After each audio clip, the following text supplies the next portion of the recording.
तो भाई लोग कैसे हो। आज मैं आप लोग के लिए लेके आया हूँ अंगूठी के दीवाने। चलिए कहानी स्टार्ट करते हैं। बहुत समय पहले की बात है। ज्योति नगर से बहुत दूर एक बड़ी हवेली में जादूगर कालचक्र रहता था। उसके चंद्रनाथ और वृक्षक नाम के दो शिष्य थे। कालचक्र ने अपने शिष्यों को बहुत से जादू सिखाए थे। एक दिन नए जादू सिखाने के लिए वह उन दोनों को जंगल में ले गया। गुरुजी, आज आप हम दोनों को जंगल में क्यों लाए हैं? आज मैं तुम्हें ऐसा जादू सिखाना चाहता हूँ जिसकी सहायता से तुम अपने शत्रुओं को पराजित कर सको। कालचक्र यह कह ही रहा था कि तभी कुछ शेर उनकी ओर झपटते दिखाई दिए। गुरुजी, इन शेरों से हमें बचाइए। डरो नहीं, ये शेर तुम्हारा कुछ नहीं बिगाड़ सकेंगे। देखो मैं अभी अपने जादू से इन्हें कैसे भगाता हूँ। पलक झपकते ही कालचक्र ने मंत्र बोलकर हाथ ऊपर की ओर किया और अगले ही क्षण देखो, जादू से उत्पन्न आग की लपटों के कारण शेर आगे नहीं बढ़ सकेंगे। इस तरह आग लगाकर तुम अपनी शत्रुओं से अपनी सुरक्षा कर सकते हो। शेर वहां रुक नहीं सके। शेरों के जंगल से दूर भाग जाने के बाद, अच्छा अब मैं तुम्हें ऐसा जादू सिखाता हूँ जो तुम्हें शत्रुओं के बीच घिर जाने पर सांप बचा लेगा। लेकिन उसके लिए हमें नगर में चलना होगा। और फिर तीनों नगर की ओर चल दिए। नगर में पहुंचकर कालचक्र ने दोनों शिष्यों को एक स्थान पर रुकने के लिए कहा। तुम दोनों यहीं खड़े होकर देखना, मैं अभी कोई ऐसी गड़बड़ करता हूँ कि ये लोग मुझे मारने दौड़ेंगे और मैं अपने जादू से गायब हो जाऊंगा। कालचक्र ने सड़क पर चलते हुए बूढ़े आदमी के हाथ से धन की थैली छीन ली और तेजी से दौड़ पड़ा। चोर चोर, पकड़ो पकड़ो, मेरी थैली लेकर भाग रहा है। बूढ़े का शोर सुनकर अनेक लोग कालचक्र को पकड़ने के लिए दौड़ पड़े। चोर चोर, पकड़ो पकड़ो, चोर को पकड़ो। कुछ ही देर में लोगों ने कालचक्र को घेर लिया। मारो मारो, यह बूढ़े की थैली लेकर भाग रहा था। इसे इतना मारो कि फिर किसी की चोरी न कर सके। मारो मारो मारो। लेकिन अभी लोग आगे बढ़कर कालचक्र पर प्रहार करते कि उसने अपने जादू से धुआं फैला दिया। मारो मारो मारो, धुआं! अरे यह धुआं कैसा? और जब धुआं छटा तो कालचक्र वहां नहीं था, वह भाग गया। अरे वह चोर कहाँ गया? अरे वह चोर तो कोई जादूगर लगता था। चंद्रनाथ और वृश्चिक भी अपने गुरुजी के जादू की प्रशंसा करते हुए आगे की ओर चल दिए। अभी वे दोनों तालाब किनारे पहुंचे थे कि वृश्चिक, चंद्रनाथ कहाँ जा रहे हो? ओह गुरुजी, आप यहाँ? तुम दोनों को घर पहुंचने पर मैं जादू के मंत्र सिखा दूंगा। इसी तरह दोनों को जादू सिखाते हुए बहुत दिन बीत गए। तब एक दिन, अब तक मैंने तुम्हें जो जादू सिखाए हैं ये लोगों को भ्रमित करने वाले हैं। इनका प्रभाव अधिक देर तक नहीं रह सकता, लेकिन आज मैं तुम्हें ऐसा आश्चर्य दिखाऊंगा जो वास्तविक होगा। अपने कक्ष में पहुंचकर जादूगर कालचक्र ने उन दोनों को एक अंगूठी दिखाई। यह कोई साधारण अंगूठी नहीं, इस अंगूठी को जमीन पर रगड़कर मैं एक जिन्न को बुला सकता हूं। देखो मैं अभी इस अंगूठी को जमीन पर रगड़ता हूं। यह कहकर जमीन पर बैठकर कालचक्र ने अंगूठी को जमीन पर रगड़ा और अगले ही क्षण धुआं फैलता चला गया और फिर देखते ही देखते वहां एक जिन्न प्रकट हुआ। आ हा, बोलो मेरे मालिक, मेरे लिए क्या आदेश है? अंगूठी के जिन्न ज्योति नगर के राजा धनंजय के शयन कक्ष में एक स्वर्ण मूर्ति रखी है, तुम उस मूर्ति को उठा लाओ। अंगूठी का जिन्न जिन्न कुछ ही देर में जिन्न राजा धनंजय के शयन कक्ष से इस स्वर्ण मूर्ति को उठा लाया। यह लीजिए मेरे मालिक, मैं स्वर्ण मूर्ति ले आया हूँ। और कोई आदेश दीजिए मालिक, अब तुम जा सकते हो। जिन्न तुरंत वहां से चला गया। उस रात चंद्रनाथ और वृश्चिक सो नहीं सके। दोनों ही उस जादुई अंगूठी के बारे में सोचते रहे। सचमुच यह तो जादुई अंगूठी है। एक बार यह अंगूठी मेरे हाथ आ जाए फिर मेरे पास किसी वस्तु की कमी नहीं रहेगी। अंगूठी जिन्न से मैं एक विशाल महल बनवाऊंगा और फिर किसी राजकुमारी से विवाह करके सुख से रहूंगा। मुझे किसी तरकीब से यह अंगूठी लेनी चाहिए। तभी किसी की आवाज़ सुनकर दोनों चौंक पड़े और दबे पांव चलते हुए कालचक्र के कक्ष के पास पहुंचे। जादूगर, तुम्हें अंगूठी के जिन्न का रहस्य अपने शिष्यों को नहीं बताना चाहिए था। अगर उनकी नीयत खराब हो जाए और वे अंगूठी चुरा ले तो तुम चिंता न करो गंगाराम, वह फिर भी मेरा कुछ नहीं बिगाड़ सकते। मेरे पास ऐसा मंत्रित जल है जिसके छिड़कने से जिन्न जल जाएगा। उस मंत्रित जल को मैंने इस मूर्ति में छिपा कर रखा है। बहुत अच्छा जादूगर, लेकिन अब इस मंत्रित जल का रहस्य उन्हें कभी नहीं बताना। दोनों मन ही मन अंगूठी और मंत्रित जल को हथियार लेने की तरकीब सोचते हुए अपने कक्ष में लौट आए। मुझे किसी तरह ये दोनों चीज़ें चुरा लेनी चाहिए। एक बार जिन वाली अंगूठी मेरे हाथ लग जाए तो मैं यहाँ से दूर भाग जाऊँ। बहुत दिनों तक दोनों जादुई अंगूठी और मंत्रित जल को पा लेने की तरकीब सोचते रहे, लेकिन उन्हें कोई तरकीब नहीं सूझी। अचानक एक दिन कालचक्र बीमार पड़ गया। वत्स, मुझे लगता है कि अब मैं अधिक दिनों तक जीवित नहीं रहूँगा। नहीं नहीं गुरुजी, आप ऐसा ना कहिए। भगवान आपको बहुत लंबी आयु देगा। गुरुजी, आप हमें अकेला छोड़कर नहीं जा सकते। परंतु मन ही मन दोनों कुछ और सोच रहे थे। अगर यह बुढ़ा जल्दी मर जाए तो उस जिन्न वाली अंगूठी पर कब्जा कर लूं। लगता है यह बुढ़ा जल्दी नहीं मरने वाला। मुझे ही इसे यमलोक पहुंचाने के लिए कुछ करना पड़ेगा। और उसी रात मैंने इस दवा में विष मिला दिया है। इसे पीते ही गुरुजी का बोलो राम हो जाएगा और फिर जादू की अंगूठी मेरी होगी।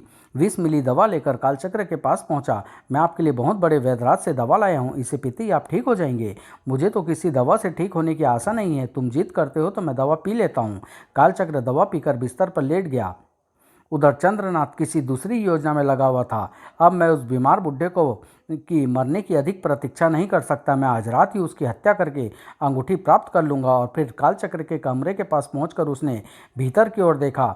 बड़ी गहरी नींद सो रहा है, मैं इसे अभी मौत की नींद सुला देता हूँ। चंद्रनाथ के एक ही प्रहार ने कालचक्र की को मौत की गहरी नींद सुला दिया। इस मुसीबत से तो छुटकारा मिला। अब जल्दी से वह जादुई अंगूठी ले लेनी चाहिए और वृश्चिक के यहाँ आने से पहले छू मंतर हो जाना चाहिए। लेकिन अभी वह जादूगर की अंगूठी ढूंढने के लिए आगे बढ़ता कि तभी वृश्चिक वहाँ आ गया था। तुम? हाँ मैं, और मैं यह भी जानता हूँ कि तुमने जादुई अंगूठी लेने के लिए गुरुजी की हत्या की है। लेकिन क्या?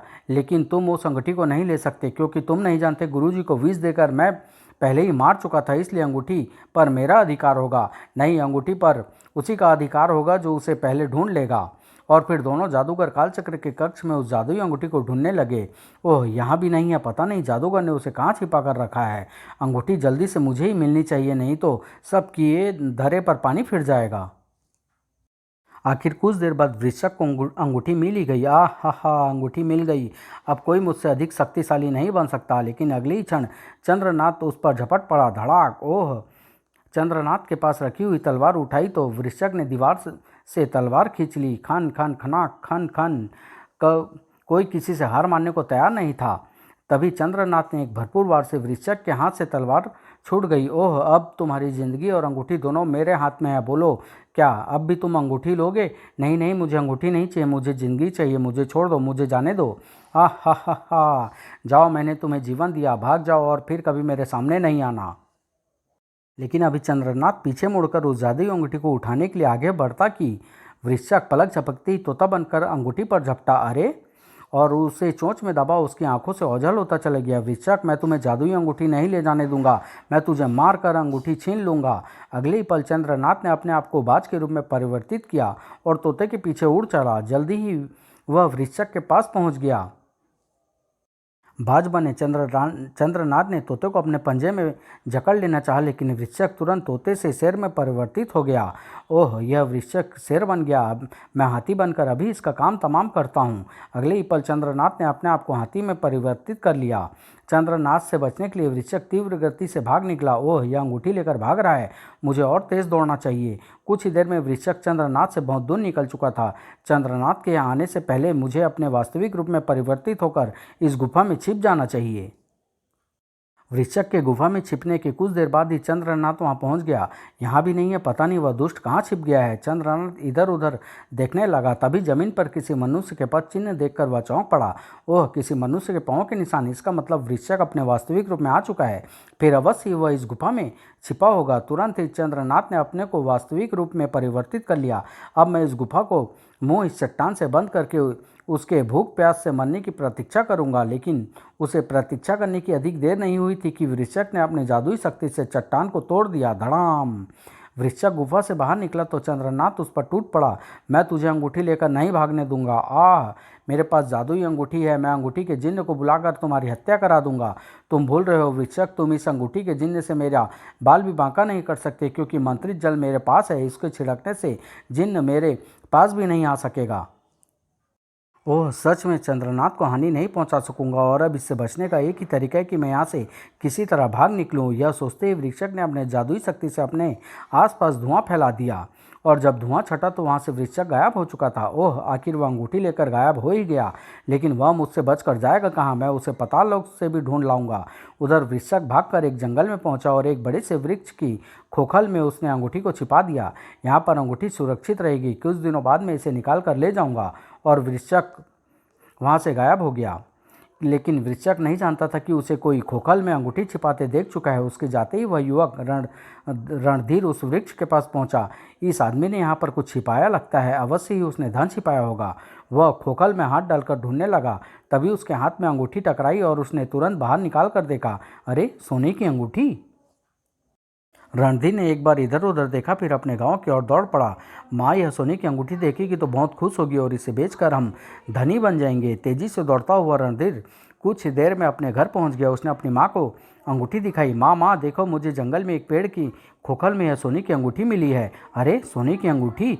अपने हाथ में अंगूठी लेकर देखते ही उसके मस्तिष्क में कुछ खटका। रणधीर, सच बता, तू यह अंगूठी कहाँ से चुरा कर लाया है? माँ, मैं सच कह रहा हूँ, मेरी बात का विश्वास करो। मैं अपनी अजीब से आदमी को वहाँ अंगूठी छिपाते देखा था। लेकिन उसकी माँ को इस बात पर भी विश्वास नहीं हुआ और उसने उसे पीटने लगी। रणधीर ने बचकर भागने की कोशिश की, लेकिन वह गिर पड़ा। आज मैं तुझे नहीं छोड़ूंगा। हाय, मैं मर गया। रणधीर ने उठने की कोशिश की तो अंगूठी जमीन से रगड़ खा गई। फिर देखते ही देखते धुआं फैलता चला गया और फिर अगले ही क्षण वहाँ एक विशाल जिन्न खड़ा था। हा हा हा! रणधीर की माँ भयभीत हो बुरी तरह चीख पड़ी। रणधीर, यह हम दोनों को खा जाएगा, बचाओ! रणधीर ने डरते डरते उस जिन्न से कहा, कौन हो तुम? यहाँ कैसे आए हो? मेरा मालिक, मैं इस अंगूठी का जिन्न हूँ। यह अंगूठी जिसके पास होती है मैं उसका दास होता हूँ। बोलो, मेरे लिए क्या आदेश है? अंगूठी का जिन्न, इसका मतलब यह जादुई अंगूठी है। अवश्य ही वह आदमी कोई जादूगर होगा। बोलो मेरे मालिक, मेरे लिए क्या आदेश है? हाँ हाँ, तुम हमारे लिए खाना लाओ, हलवा पूरी खीर और ढेर सारी मिठाइयाँ।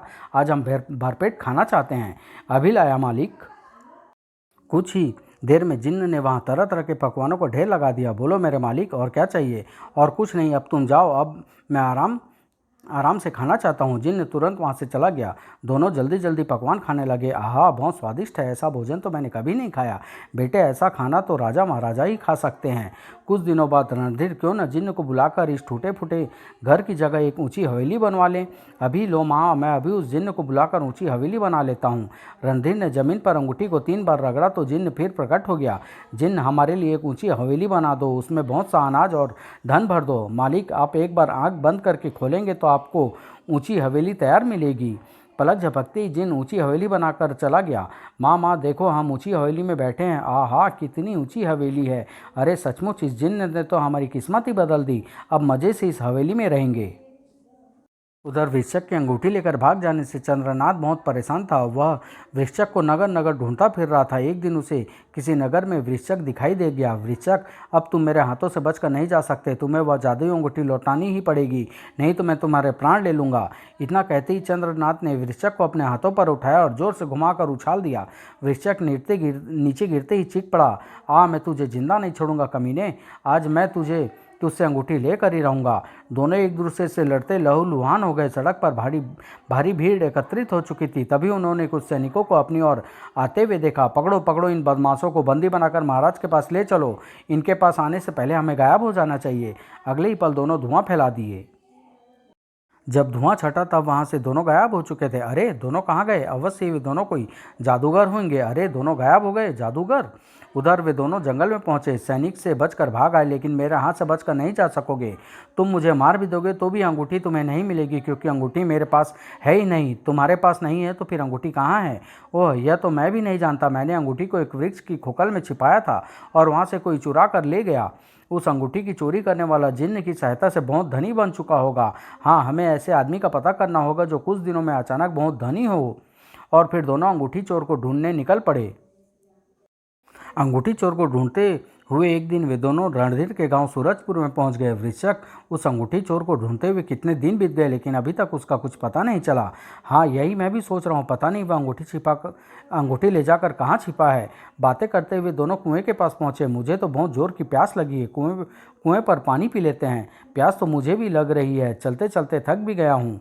उधर कुएं पर खड़ी औरतें आपस में बातें कर रही थी। रणधीर की तो रातों रात ही किस्मत पर बदल गई। कहाँ तो रोटी के लाले पड़े थे और कहाँ राजा महाराजाओं का ठाठ हो गए। और देखो तो उसे गांव में सबसे ऊंची हवेली बनवाई है। अरे हवेली नहीं, महल है। जादूगर ने उनकी बातें सुनी तो चौंक पड़े। पानी पीना है क्या? हाँ हाँ, बहुत जोर की प्यास लगी है, पानी पीना है। लेकिन तुम अभी किसी की रातों रात धनवान बन जाने की बात कह रही थी। तुम पानी पियो और चलते बनो। ऊंची हवेली वाले तुम्हें बासी रोटी भी नहीं देंगे। धनवान बनते ही उसका स्वभाव बदल गया है। अच्छा, यह तो बता दो कि उन्हें इतना धन कहाँ से मिला है? यह तो राम ही जाने उन्हें इतना धन कहाँ से मिला। हम तो यही जानते हैं कि जरूर किसी राजा का खजाना उसके हाथ लगा होगा। इतना सुनते ही वृश्चक, जल्दी से मेरे साथ चलो। अब तो ऊंची हवेली के मालिक से मिलने के बाद ही पानी पियेंगे। और वह वृश्चक का हाथ पकड़ खींचता ले गया। ऊंची हवेली के पास पहुँचने में फिर उन्हें कुछ देर न लगी। चंद्रनाथ ने हवेली का दरवाज़ा खटखटाया। क्या बात है, तुम दरवाज़ा क्यों खटखटा रहे थे? कई दिनों से भूखे हैं, कुछ खाने को मिल जाए तो बहुत मेहरबानी होगी। भागो यहाँ से, तुम्हें कुछ नहीं मिलेगा। मालकिन आ गई तो नौकरों से धक्के देकर भगा देगी। अरे इतना धन होने पर भी तुम्हारी मालकिन कुछ दान क्यों नहीं करती? यह सब तो मैं नहीं जानती हूँ। रातों रात धनी बनने से मालकिन का स्वभाव बदल गया है। वह किसी को भीख भी नहीं देती। और फिर कुछ सोचकर दोनों वहाँ से लौट गए। कुछ देर चलने के बाद वृश्चिक, लगता है वह अंगूठी अब इस जन्म में हमें नहीं मिलने वाली। तुम ठीक कहते हो भैया, एक आखिरी उम्मीद थी, वह भी खत्म हो गई। मैं तो किसी नगर में जाकर काम शुरू करूंगा। और फिर एक दूसरे से विदा लेकर वे दोनों अलग अलग रास्ते पर चल पड़े। जादुई अंगूठी तो उसी घर में है, लेकिन मुझे वृश्चिक के कारण चुप रह जाना पड़ा। अवश्य ही उस घर की मालकिन के पास जादुई अंगूठी है, तभी वह रातों रात इतनी धनी बनी है। काफ़ी दूर चलकर चंद्रनाथ एकाएक रुक गया। अब तक वृश्चिक काफ़ी दूर निकल गया होगा। मुझे वापस लौटकर किसी तरकीब से जादुई अंगूठी हासिल करनी होगी। यह सोचकर चंद्रनाथ लौट पड़ा। रास्ते में उसने सन्यासी का वेश परिवर्तित कर लिया। कुछ देर बाद वह ऊंची हवेली के सामने खड़ा था। अलख निरंजन, कैलाश पर्वत से भगवान शिव के दर्शन करके आ रहे हैं बेटी। जाओ जाओ महाराज, यहाँ कोई भिक्षा नहीं मिलेगी। हम कुछ लेने नहीं देने आए हैं। पलक झपकते ही तुम्हें करोड़पति बना सकते हैं। सच महाराज, तो बना दीजिए मुझे धनी। मुझे क्या करना होगा? बस तुम्हें कोई पुरानी सी सोने की अंगूठी लाकर देनी होगी। कुछ ही देर में वह नौकरानी घड़े में रखी हुई एक अंगूठी उठा लाई। यह लीजिए महाराज, और जल्दी से मुझे धनी बना दीजिए। जादुई अंगूठी। चंद्रनाथ ने अपने जादू से बहुत से जेवर बनाकर नौकरानी को दिए और उससे अंगूठी ले भाग निकला। कुछ देर बाद रणधीर अपनी माँ के साथ घर लौटा। राधा, इस पोटली में क्या बांध रख रही है? कुछ नहीं मालकिन। रणधीर कोई माँ ने पोटली खोलकर दिखाने को कहा। मालकिन, एक सन्यासी जी आए थे, मैंने उन्हें एक पुरानी अंगूठी देकर इतने सारे जेवर लिए हैं। नौकरानी की बात सुनकर रणधीर चौंक पड़ा। क्या, कहीं तूने भीतर घड़े में रखी अंगूठी तो उस सन्यासी को नहीं दे दी? हाँ, मैंने वही पुरानी सोने की अंगूठी देकर इतने सारे जेवर लिए हैं। उस समय तक वृश्चिक भी अंगूठी लेने के लिए रणधीर के घर बाहर पहुंच चुका था। ओह राधा, सत्यानाश कर दिया तूने। माँ, इसने जादुई अंगूठी उस सन्यासी को दे दी जिससे जिन्न प्रकट होता था। ओह, हम तो बर्बाद हो गए। वृश्चिक ने जब यह सुना तो इसका मतलब चंद्रनाथ अपना काम कर गया। अवश्य ही वह उस नौकरानी से अंगूठी ठग कर ले गया। मुझे उसको ढूंढना होगा। यह सोचकर वृश्चिक वहाँ से चल दिया। उधर चंद्रनाथ ने अंगूठी के जिन्न की सहायता से घने जंगल में एक विशाल महल बनवाया और बड़े आराम से रहने लगा। एक दिन वह रथ पर सवार हो ज्योति नगर में घूमने के लिए निकला। अभी वह नगर में पहुंचा ही था कि उसने राजकुमारी आभा को रथ में सवार उधर आते देखा। हटो हटो, राजकुमारी जी आ रही है, पीछे हटो। अपना रथ पीछे हटाओ। चंद्रनाथ ने राजकुमारी आभा को देखा तो बस देखता ही रह गया। सचमुच राजकुमारी तो बहुत सुंदर है। मैं इसे राजकुमारी से विवाह करूंगा। और उसने अगले ही दिन महल में जाकर राजकुमारी से मिलने का निश्चय कर लिया। अगले दिन खूब सज धज कर चंद्रनाथ राजा धनंजय के महल में पहुंचा। उसने राजा को अपना मंतव्य बताया तो वह क्रोधित हो उठा। क्या कहा? तुम मेरी बेटी से विवाह करना चाहते हो? सैनिकों, इस बदतमीज को बंदी बनाकर कारागार में डाल दो। ठहरो राजा, यदि तुमने मेरी बात नहीं मानी तो तुम्हें बहुत पछताना होगा। सैनिकों, इसे बंदी बनाकर कोड़े से इसकी खाल उधेड़ दो। जब तक यह मर न जाए इसको कोड़े मारते रहो। लेकिन जैसे ही कुछ सैनिक उसे बंदी बना लेने के लिए आगे बढ़े थे कि उसने अपनी अंगूठी को जमीन पर रगड़ दिया। अंगूठी से धुआं निकलने लगा। पलक झपकते ही जिन्न प्रकट हुआ। बोलो मेरे मालिक, मेरे लिए क्या आज्ञा है? अंगूठी के जिन्न, थोड़ी सी इन सैनिकों को मरम्मत कर दो। चंद्रनाथ का आदेश पाते ही जिन्न ने सैनिकों को मारना शुरू कर दिया। हा, बचाओ, मैं मर गया, आह। कुछ ही देर में जिन्न ने अनेक सैनिकों को मार डाला। शेष भय से भाग निकले। ओह, राजकुमारी भाग रही है। जिन्न, राजकुमारी को पकड़ो, वह भाग रही है। सेनापति, जिन्न पर हमला करके राजकुमारी को बचाओ। जिन्न ने राजकुमारी को अधिक दूर भागने नहीं दिया। बचाओ बचाओ पिताजी, मुझे बचाओ, मारो मारो, बचकर न जाने पाए। तभी जिन्न ने जोर से फूंक मारी और सब उड़कर दूर जा गिरे। उसके बाद जिन्न चंद्रनाथ और राजकुमारी को अपने हाथों पर उठाए जंगल में बने महल की ओर उड़ चला। ओह, मेरी बेटी को जिन्न ले गया। अरे जिन्न राजकुमारी को उठाकर ले गया। जिन्न उन दोनों को लेकर विशाल महल में उतरा। राजकुमारी, तुम्हें मुझसे विवाह करना होगा, नहीं तो मैं तुम्हें इस महल में कैद करके रखूंगा। नहीं, मैं तुमसे विवाह कभी नहीं करूंगी। देख लेना, एक दिन मेरे पिताजी तुम पर आक्रमण करके मुझे छुड़ा ले जाएंगे। हा, मैं अभी ऐसा प्रबंध कर दूंगा कि यहाँ कोई नहीं आ सकेगा। तभी चंद्रनाथ ने बुदबुदाते हुए कुछ मंत्र बोले और घने जंगल में भयंकर जंगली जानवर प्रकट होने लगे। राजकुमारी, मेरे बनाए गए ये जादुई जानवर इस महल के पास किसी को नहीं आने देंगे और तुम भी यहाँ से भाग कर जाने की कोशिश नहीं करना, वरना इन जंगली जानवरों को तुम्हें खाते हुए पल भर की देर न लगेगी। उधर चंद्रनाथ द्वारा जिन्न की सहायता से राजकुमारी आभा को उठा ले जाने पर राजा धनंजय बहुत परेशान हो गया, तो उसने पूरे राज्य में घोषणा कराई, ढम ढम ढम, सुनो सुनो, जो कोई भी युवक राजकुमारी आभा को जिन्न से मुक्त करा कर लाएगा उसका विवाह राजकुमारी से होगा और उसे आधा राज्य भी दिया जाएगा। एक दिन वृश्चिक ने भी राजा की घोषणा सुनी। इसका मतलब चंद्रनाथ ही जिन्न की सहायता से राजकुमारी को उठा कर ले गया है। अब मैं उसकी खोज पर अंगूठी और राजकुमारी दोनों को ले आऊँगा। यह सोचकर वृश्चिक चंद्रनाथ की तलाश में निकल पड़ा। आखिर एक दिन वृश्चिक उस घने जंगल में पहुँच गया। तभी अरे बाप रे, वृश्चिक ने मंत्र बुदबुदाते हुए ऊपर की ओर हाथ उठाया और कई भाले उसके हाथ में आ गए और फिर उन भालों से शेरों को मारते हुए वृश्चिक को पल भर की देर न लगी। उन शेरों को मारकर वृश्चिक मुड़ा ही था कि भयंकर हाथियों को अपनी ओर आता देखकर चौंक पड़ा। इतने भयंकर और विचित्र हाथी अवश्य इन्हें चंद्रनाथ ने अपने जादू से बनाया होगा। इसका मतलब वह भी आसपास ही कहीं होगा। अपनी जादुई शक्ति से उन हाथियों को मारकर वृश्चिक आगे बढ़ा और जल्द ही चंद्रनाथ के विशाल महल के पास पहुंच गया। इस घने जंगल में महल, अवश्य ही इस विशाल महल में चंद्रनाथ छिपा होगा और उसने अपनी सुरक्षा के लिए भी विशेष प्रबंध किए होंगे। मुझे देखते ही यह सतर्क हो जाएगा और संभव है कि वह जिन्न की सहायता से कहीं भाग जाए, इसलिए मैं अवसर देखकर ही महल में प्रवेश करूंगा। यह सोचकर वृश्चिक वापस लौटकर जंगल में छिप गया। उधर रणधीर ने भी राजा धनंजय की घोषणा सुनी। वह भी जादूगर की सारी कहानी समझ गया। ओह, इसका मतलब उस जादूगर ने अंगूठी के जिन्न की मदद से राजकुमारी का अपहरण किया है। एक बार वह अंगूठी मेरे हाथ लग जाए तो फिर जिन्न और राजकुमारी दोनों मेरे पास होंगे। यह सोचकर रणधीर भी जादूगर की तलाश में निकल पड़ा।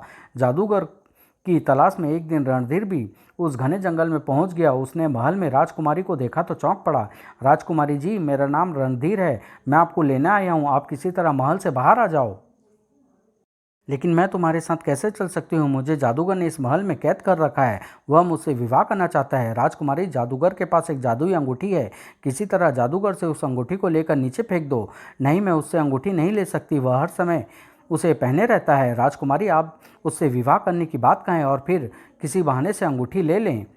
तभी राजकुमारी की दृष्टि दूर से आते चंद्रनाथ पर पड़ी और वह जोर से बोली, रणधीर, जादूगर आ रहा है, वह तुम्हें देखते ही मार डालेगा, तुम जल्दी से भागकर कहीं छिप जाओ। इतना सुनते ही रणधीर वहां से भागकर बहुत दूर चला गया। महल में पहुंचकर चंद्रनाथ ने राजकुमारी से कहा, राजकुमारी, अब मैं ज़्यादा दिन प्रतीक्षा नहीं कर सकता। कल सुबह तक तुमने मुझसे विवाह करना स्वीकार नहीं किया तो मैं तुम्हें मारकर किसी दूसरी राजकुमारी को उठा कर ले आऊँगा। मैं तुमसे विवाह करने को तैयार हूँ, लेकिन एक शर्त पर कि तुम मुझे इस महल में कैद करके नहीं रखोगे। अरे, विवाह के बाद तुम्हें कौन कैद रखने की क्या ज़रूरत है? तो फिर मैं तुमसे विवाह करने को तैयार हूँ। कल सुबह मैं तुमसे विवाह करूँगी। सच? और उस रात राजकुमारी चंद्रनाथ के कमरे में सो गई। जब चंद्रनाथ गहरी नींद में सो गया तो राजकुमारी धीरे से उठी।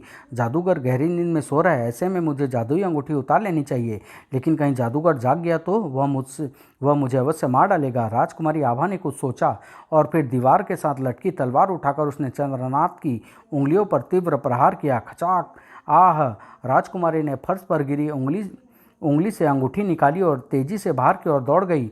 आह, मेरी जादुई अंगूठी उठाकर भाग रही है। लेकिन अभी चंद्रनाथ दरवाजे की ओर दौड़ता कि तभी वृश्चिक ने वहां प्रवेश किया। चंद्रनाथ, अब तुम मेरे हाथों से बचकर नहीं जा सकते, तुरंत मुझे अंगूठी दे दो, नहीं तो मैं तुम्हें मार डालूंगा। वो राजकुमारी अंगूठी लेकर भाग गई है, उसे पकड़ो। नहीं नहीं, तुम झूठ बोल रहे हो, तुम मुझे धोखा देकर भाग जाना चाहते हो। नहीं, मैं सच कह रहा हूँ। विश्वास नहीं आता तो देखो, राजकुमारी मेरी अंगुलियाँ काटकर अंगूठी ले गई है। और फिर दोनों राजकुमारी को पकड़ने के लिए दौड़ पड़े। उधर तेजी से दौड़ती हुई राजकुमारी एक खिड़की के पास पहुंची। रणधीर, ये लो, मैं अंगूठी ले आई हूँ। यह कहते हुए उसने अंगूठी नीचे फेंक दी। तभी दोनों जादूगर वहां पहुंच गए। अब तुम हमारे हाथों से नहीं बच सकती। लाओ, अंगूठी मुझे दो, अंगूठी मुझे दो, नहीं तो मैं तेरे टुकड़े टुकड़े कर दूंगा। मेरे पास अंगूठी नहीं है, मैंने उसे नीचे फेंक दिया है। दोनों ने तुरंत नीचे झांक कर देखा। अरे, अंगूठी तो नीचे उस युवक के हाथ में है। देखो देखो, वह जिन्न को बुला रहा है। अंगूठी को जमीन पर रगड़ते ही जिन्न प्रकट हो गया। बोलो मेरे मालिक, मेरे लिए क्या आज्ञा है? अंगूठी के जिन्न, मुझे महल में राजकुमारी के पास पहुंचा दो। पलक झपकते ही जिन्न ने रणधीर को राजकुमारी के पास पहुंचा दिया। रणधीर, मुझे बचाओ, राजकुमारी को छोड़ दो, नहीं तो मैं जिन्न से तुम्हारे टुकड़े टुकड़े करा दूंगा। मूर्ख लड़के, ये जिन्न हमारा कुछ नहीं बिगाड़ सकता। हमारे पास यह मंत्रित जल है, इस जल से हम जिन्न को भी जला देंगे। लाओ अंगूठी मुझे दो। ठीक है, मैं तुम्हें जादुई अंगूठी दे देता हूँ, लेकिन पहले तुम राजकुमारी को छोड़ दो। शिक्षक ने राजकुमारी को छोड़ दिया। वह रणधीर से अंगूठी लेने आगे बढ़ा कि तभी, मैं तुझे यह मंत्रित जल जिन्न पर फेंकने का अवसर ही नहीं दूंगी। आह! मंत्रित जल जमीन पर गिरकर नष्ट हो गया। यह देखते ही रणधीर ने जिन्न को आदेश दिया, अंगूठी के जिन्न, इन दोनों जादूगरों को काम तमाम कर दो। ओह! जिन्न को अपनी ओर बढ़ते देख दोनों जादूगर भयंकर राक्षसों में परिवर्तित हो गए। हा हा हा, हा हा हा। एक राक्षस ने जिन्न की ओर एक भारी पत्थर उछाल दिया। मैं तुझे जान से मार दूंगा। जिन्न ने उस पत्थर को लपक लिया। जिन्न ने पत्थर जमीन पर फेंक दिया। तभी दोनों राक्षसों ने झटपट जिन्न के हाथ पकड़ लिए। हम दोनों तुझे जीवित नहीं रहने देंगे। जोर से खींचकर इसके दोनों हाथ तोड़ दो। ओह! लेकिन जिन्न ने दोनों राक्षसों को तेजी से घुमाकर आकाश में उछाल दिया। ओह! बचाओ बचाओ, आह मरा! बहुत ऊंचाई से नीचे गिरते ही दोनों राक्षस मर गए। मरते ही वे अपने वास्तविक रूप में भी परिवर्तित हो गए। दोनों जादूगर के मरते ही रणधीर ने जिन्न को महल में ले चलने का आदेश दिया। जिन्न उन दोनों को अपनी पीठ पर बैठाकर नगर की ओर उड़ चला। राजमहल में पहुंचने पर राजा धनंजय ने राजकुमारी आभा का विवाह रणधीर से करके उसे आधा राज्य दे दिया। समाप्त।